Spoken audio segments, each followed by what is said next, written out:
안녕하십니까. 암호화폐 정보를 전달해드리는 닥터 비트맨입니다. 주말의 시작 토요일의 아침이 밝아왔습니다. 어떻게 편안한 밤 보내셨나요? 요즘 날씨가 좀 많이 추워진 것 같습니다. 이제 정말 가을이 없어진 것 같은데 가을 옷을 괜히 좀 장만한 것 같습니다. 일교차가 상당히 이제 심한데 항상 나가실 때 겉옷 하나 챙기시는 게 좋지 않을까 하는 생각이 드네요. 즐거운 주말의 시작 토요일도 행복하게 보내시길 바라면서 토요일의 아침은 과연 어떠한 소식들이 반겨주게 될지 한번 보도록 하겠습니다.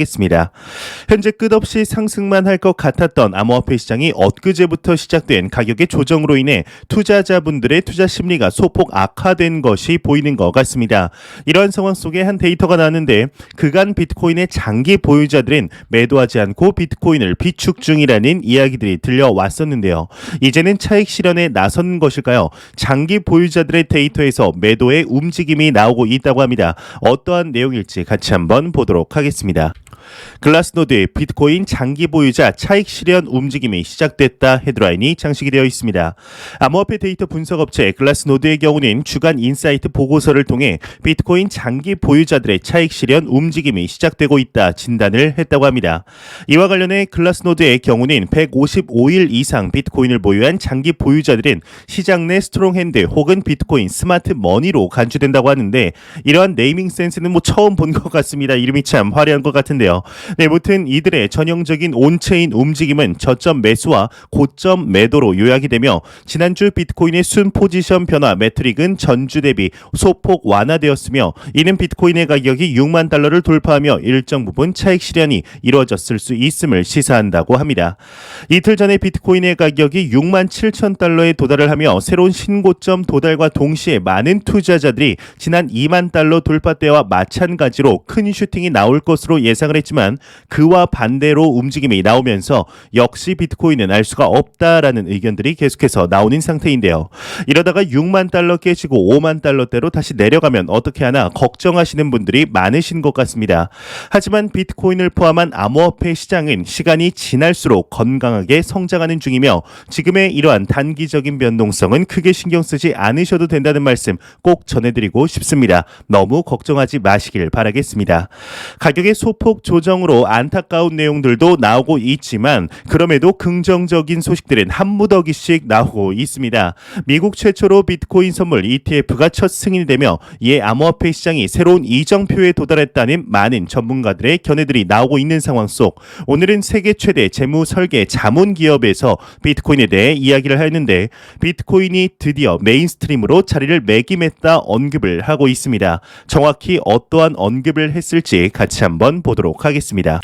드비어 그룹의 CEO가 이야기를 했습니다. 비트코인 메인스트림으로 자리를 매김했다 헤드라인이 멋지게 장식이 되어 있습니다. 암호화폐 전문 미디어 비트코이니스트에 따르면 120억 달러 규모의 세계 최대 재무설계 자문기업 드비어 그룹의 최고 경영자 나이젤 그린의 경우는 최근 비트코인은 메인스트림 자산 클래스로 자리매김을 했다. 투자자들은 포트폴리오 다각화의 일환으로 암호화폐 투자를 고려해야 한다 말했다고 하는데요. 이와 관련해 그는 암호화폐는 피할 수 없는 돈의 미래이다. 아마존, 구글, 애플 등 주요 인터넷 기업들과 마찬가지로 초기 투자자들에게 암호화폐는 분명한 수익을 가져다 줄 것이며 규제 당국의 개입과 기관 투자자들의 유입, 또 일론 머스크, 잭 도시 등 유명 인사들의 언급과 기술적 펀더멘털 등은 비트코인을 비롯한 암호화폐의 상승세가 지속될 수 있는 주요 근거라고 강조를 했다고 합니다. 현재 비트코인 선물 ETF가 승인이 되면서 가격의 상승을 보며 주변에서 저에게 이러한 질문을 많이 하곤 합니다. 저번 라이브 생방송 때 또한 마찬가지였는데 지금 비트코인의 가격이 많이 올라서 비싼 것 같은데 어떻게 사도 될까요 말까요 라는 질문들을 받곤 합니다. 여러분들은 이 질문에 대해서 어떻게 생각을 하시나요? 이는 여러분들의 투자 철학과 내가 현재 진행하는 투자 방법에 따라 다 다른 답을 말할 수밖에 없습니다. 가령 이제 이 기사에서 나온 아마존 주식을 예로 보자면 전 세계에 엄청나게 많은 펀드 매니저들 중에서 오늘 아마존을 매수하는 펀드 매니저들도 있을 것이고 그와 반대로 매도를 하는 펀드 매니저들 또한 있을 것입니다. 똑같은 아마존 주식, 똑같은 주식의 가격을 보고 왜 모두 다른 포지션을 선택하는 것일까요? 아주 간단합니다. 투자자 100명이 있으면 100개의 투자 방식이 있다고 합니다. 이제 이렇게 말씀드리면 됐고, 그래서 지금 비트코인을 사야 되냐 말아야 되냐라고 물어보실 수 있는데요. 저의 입장에서 이제 말씀을 드리자면 저는 계속 매수를 하고 있습니다. 매월 마치 기계식으로 가격이 떨어지든 올라가든 타이밍을 재지 않고 매수하고 있다고 말씀드릴 수 있을 것 같은데요. 그렇다면 저는 무엇을 보고 투자를 하기에 1년 전에 비해서 엄청나게 올라버린 비트코인을 계속해서 모아가고 있는 것일까요? 저는 투자를 할 때 매수의 기준을 절대로 가격에 두지를 않습니다. 만일 제가 가격만 보고 투자를 했다면 이미 예전역에 팔았을 것입니다. 예전 매수했을 때 대비 많이 올랐기 때문이죠. 또한 지금의 가격에 절대로 매수할 수가 없습니다. 내가 판 가격보다 많이 올랐기 때문입니다. 매수를 할 때는 가격이 아닌 자산의 성장 가능성을 두고 봅니다. 다른 말로 하면 펀더멘탈 내재 가치라고 하죠. 제 영상을 꾸준히 보신 분들이라면 제가 이러한 이야기를 한 게 오늘이 처음이 아니라는 것을 아시리라 생각이 듭니다.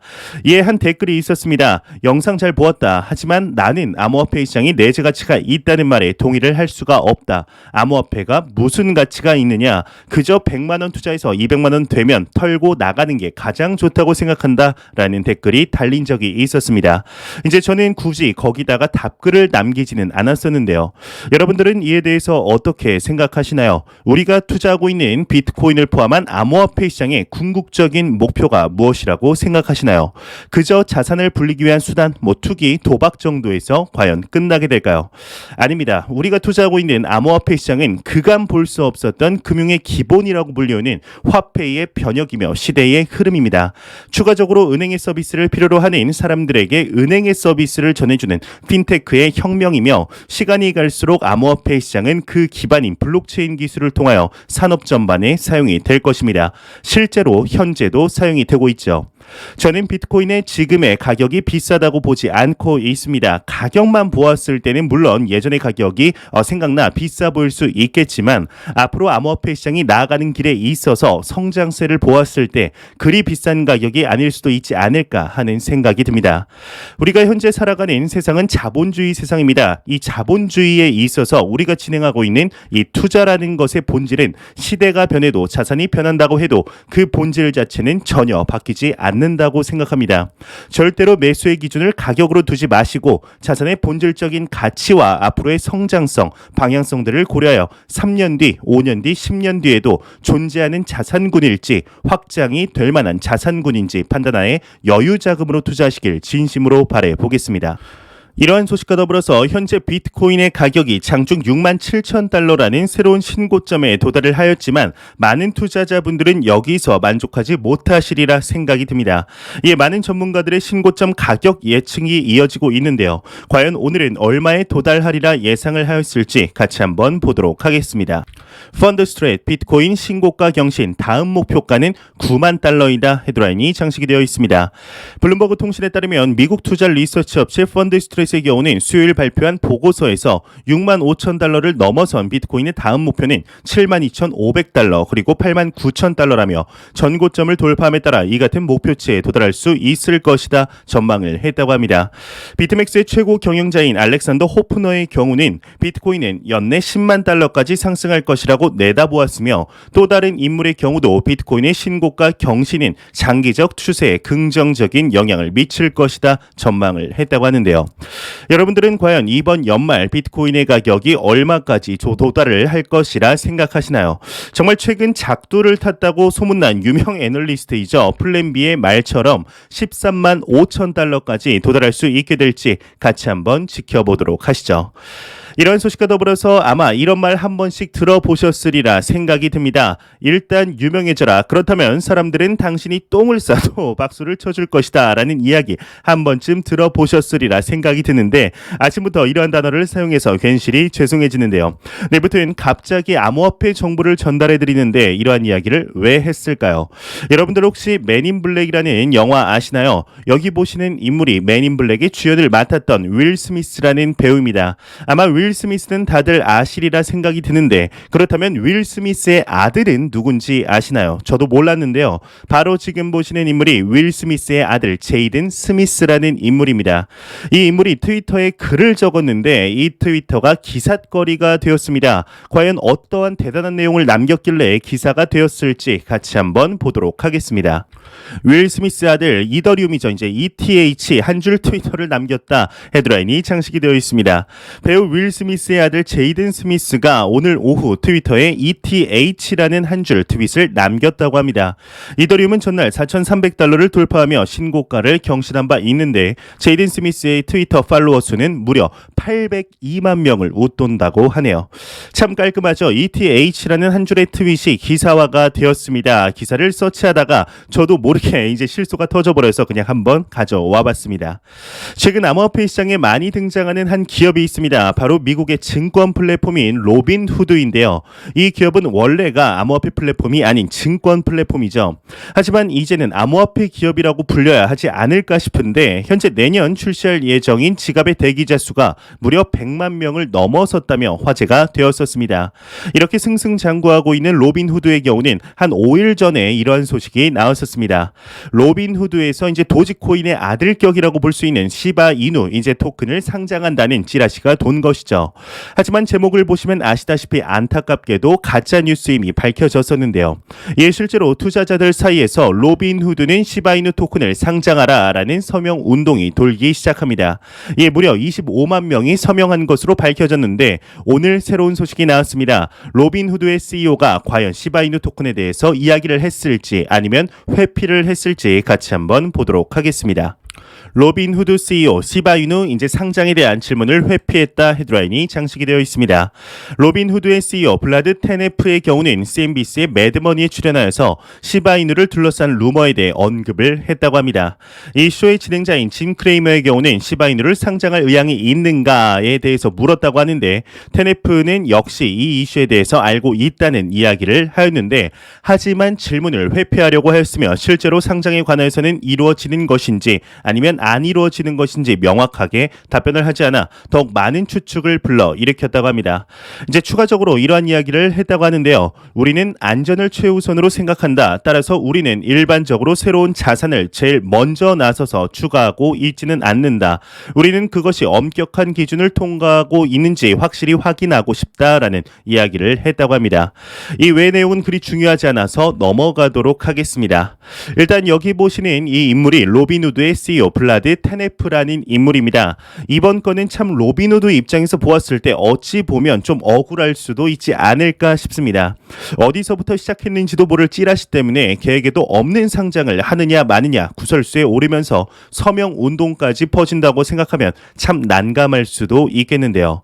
로빈후드 측의 입장은 억울한 입장은 좀 이해는 하지만 그래도 암호화폐 시장으로 인해 매출이 무려 45배나 폭증을 했으면 투자자들의 이러한 요구에 어느 정도 확실한 액션은 취해주는 게 맞지 않을까 싶습니다. 그리 머지않은 시간 안에 시바이누 토크건에 대해서는 이제 명확한 답이 나오지 않을까 싶은데 내용 나오는 대로 바로 알려드리도록 하겠습니다. 이러한 소식과 더불어서 현재 비트코인 선물 ETF의 승인 이후에 암호화폐 시장을 제도권 안으로 들이기 위한 규제 움직임에 속도가 붙은 것 같습니다. 참 오랜만에 나온 국제 기구인 것 같은데 FATF에서 소식이 나왔습니다. 수정된 암호화폐 가이던스를 다음 주 공개할 예정이라고 하는데요. 어떠한 내용을 공개할 예정인지 같이 한번 보도록 하겠습니다. 국제자금 세탁 방지기구 FATF 수정된 암호화폐 가이던스 다음 주 공개할 예정이다 헤드라인이 장식이 되어 있습니다. FATF는 3일에 걸쳐 진행된 본회의 결과로 10월 28일에 암호화폐 및 가상자산 서비스 프로바이더 VASP에 대한 가이던스 개정판을 공개할 예정이라 발표를 했습니다. FATF는 2019년 6월 자금 세탁 방지를 위한 국제적인 송금 기준 트래블 룰을 포함한 암호화폐 가이던스를 발표했었는데 일단 여기서 말하는 VASP라는 것은 쉽게 말해 가상자산 사업자를 이야기를 하는 것이고 트래블 룰이라는 것은 국제적 절대적으로 암호화폐를 송금 및 수취를 할 때 제공자와 수신자의 개인정보를 확인할 수 있는 규정을 만들겠다 정도로 이해하시면 전혀 이해하시는 데 문제가 없을 것으로 보입니다. FATF는 이제 올해 3월 당시 2019년 수정안을 공개하였지만 3월부터 4월까지 개인정보 보호와 혁신에 문제가 있다는 암호화폐 업계의 지적이 잇따랐는데 특히 VASP의 정의를 확대해 탈중앙화 금융인 디파이 네트워크 참여자에게까지 감시 의무를 부과하는 점 등이 문제시 되었던 것이죠. 이제 밑으로 내려가 보면은 포괄적인 가이던스라는 부제를 한번 보도록 하겠습니다. FATF의 성명에 따르면 최신 가이던스의 목적은 각국 및 민간 기업에 의한 FATF의 권고의 실시를 지원하는 것으로 암호화폐 분야에 어떻게 적용되는지를 설명하는 내용으로 다음과 같은 점을 포함한다고 합니다.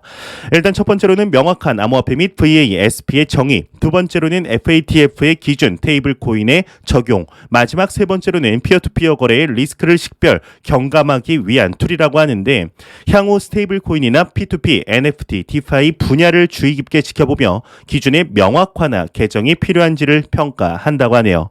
이 외의 내용은 그리 중요하지 않아서 넘어가도록 하겠습니다. 현재 글로벌적으로 암호화폐 시장을 바라보는 모습들 그리고 동향들을 바라보았을 때 이번 연도가 가기 전에 많은 투자자들이 바랬던 규제의 큰 프레임워크가 만들어지게 되지 않을까 하는 생각이 듭니다. 이 규제라는 것이 어감에서 주는 뉘앙스가 조금은 부정적으로 보일 수 있겠지만 암호화폐 시장이 더욱 성장하기 위해서는 절대적으로 필요하다 볼 수 있겠는데요. 확실히 이번 2021년이 암호화폐 시장의 역사 속에 가장 중요한 해가 되지 않을까 하는 생각이 드네요. 매일같이 나오는 리플 XRP에 관한 소식이 오늘도 또한 나왔습니다. 오늘은 총 두 가지 소식이 나왔는데 첫 번째로는 지난 3월 하나의 소식이 나오게 됩니다. 바로 리플사가 아시아 최대 국제결제 기업의 지분을 무려 40% 인수했다는 소식이 나오게 되는데요. 그 기업의 이름이 바로 트랭글로라는 기업이었습니다. 리플사는 아시아 시장 진출을 위한 것으로 전략적 파트너가 될 것이라는 이야기를 했는데 이에 오늘 추가적인 소식이 나왔습니다. 필리핀에서 XRP 이용 송금 서비스를 시작한다고 하는데요. 과연 어떠한 내용인지 같이 한번 보도록 하겠습니다. 트랭글로 필리핀에서 XRP 이용 송금 서비스를 시작했다 헤드라인이 장식이 되어 있습니다. 리플사는 말레이시아를 거점으로 하는 트랭글로가 필리핀에서 리플의 구엑스래피드라고 불리우는 ODL 솔루션을 통하여 서비스를 개시했다는 발표가 나왔습니다. 앞으로 몇 달 안에 더 많은 송금 경로를 개설하는 것도 계획하고 있다고 하는데 공식 발표에서 리플사는 이와 같이 설명을 했다고 합니다. 필리핀은 아시아 세 번째의 해외 송금 수령국이다. 해외에서 일하는 필리핀인으로 부터 이제 송금이 경제를 지탱하고 있는 부분이다. ODL은 XRP를 활용해 즉각적이고 저렴한 국제 결제를 수행한다. 비용이 비싼 종래 송금 경로 대신에 이용하는 것이 가능하다라는 언급을 했다고 하는데 이 외의 내용은 그리 중요하지 않아서 넘어가도록 하겠습니다. 참 SEC와의 소송 속에서도 착실하게 사업을 확장해 나가며 결과로 보여주는 모습이 대단하다라는 생각이 드는 것 같은데요. 오늘은 총 두 가지 소식이 나왔다고 말씀을 드렸었죠. 또 하나의 소식이 나왔습니다. 현재 진행 중인 SEC와의 소송에 관한 이야기인데요. 최근 진행되는 법원의 움직임들을 보았을 때 확실하게 리플사 쪽으로 방향이 기우는 것을 확인할 수가 있습니다. 오늘은 SEC에게 리플이 이야기하는 것에 대해서 똑바로 대답해라 라고 법원이 이야기를 했다고 하는데 과연 어떤 내용일지 같이 한번 지켜보도록 하겠습니다. 미 법원 SEC는 리플의 XRP 판매가 투자 계약인 이유를 명확히 제시해야 한다 헤드라인이 장식이 되어 있습니다. 사라 넷번 판사의 경우는 미 증권거래위원회이죠. SEC의 원고의 진술이 사실로 입증될 수 있는지 여부를 결정하기 위한 리플의 열띤 신문에 답변하라고 명령을 했다고 하는데요. 법원의 경우는 SEC는 리플의 XRP 판매가 투자 계약인 이유를 명확히 제시해야 한다 이렇게 전했다고 합니다.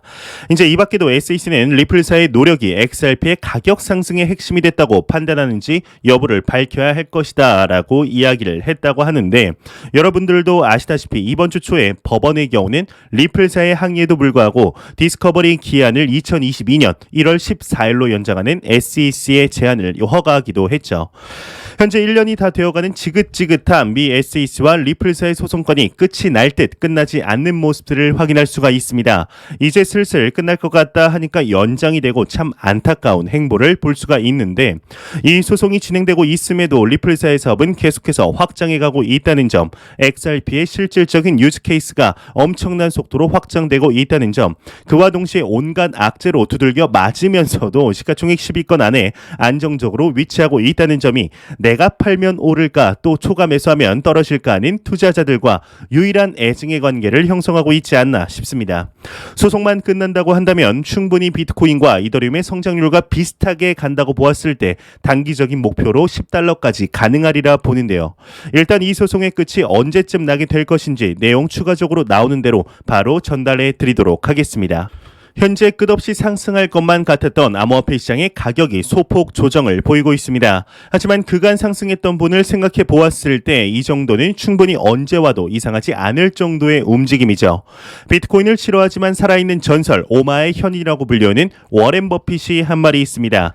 어떤 자산에 투자하는 이유가 최근 가격이 상승해서여서는 안 된다라는 격언을 남긴 적이 있는데요. 이 말의 뜻은 앞서 말씀드린 대로 자산을 매수할 때는 매수할 자산의 내재 가치, 펀더멘탈을 충분히 공부한 뒤 본인의 투자 철학에 부합한다면 3년 뒤, 5년 뒤에도 살아있을 자산이고 더욱 확장될 것이 보인다면 매수하라 라는 이야기이지 않을까 싶습니다. 이와 같은 결을 이제 나타내는 격언이 바로 10년을 투자할 것이 아니라면 10분도 투자하지 마라 라는 말이 아닐까 싶은데, 시대가 변해도 투자의 본질은 절대로 변하지 않습니다. 암호화폐가 아니더라도 투자의 본질을 잊지 마시며 항상 여유 자금을 통하여 길게 보시길 진심으로 보겠습니다. 제가 준비한 소식은 여기까지입니다. 영상이 도움이 되셨다면 구독과 좋아요 그리고 광고 한 편만 처음부터 끝까지 시청해 주시기 바랍니다. 이 채널은 오직 광고 수익으로 운영이 되게 됩니다. 항상 영상 시청해 주시는 시청자분들, 구독자분들 너무나 감사드립니다. 오늘 하루도 행복한 하루 되시길 바라면서 저는 저녁에 오후에 이제 더욱더 도움이 되는 영상으로 더욱더 도움이 되는 영상으로 찾아뵙도록 하겠습니다. 지금까지 닥터 비트맨이었습니다. 감사합니다.